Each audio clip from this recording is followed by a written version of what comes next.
Tingnan ho natin dahil sabi ho sa balita, 5 miyembro ng gabinete ang target tanggalin ni Pangulong Bongbong Marcos. Kaya hiniling nito ang resignation ng lahat ng kalihim.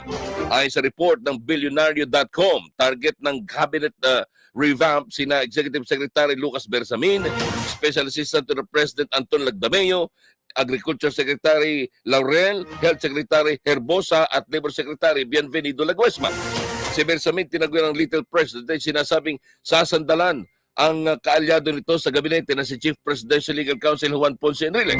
Kahit naman matalik na kaibigan ni Pangulong Marcos si Lagdameo, hindi naman magandang relasyon nito kay First Lady Lisa Araneta Marcos. Ang may-ari naman ng Pravel Foods na si Chu Laurel na sinasabing sanggandikit din ni Lagdameo, hindi masawatan talamak na smuggling sa bansa kaya patuloy ang pagtaas ng presyo ng bilihin.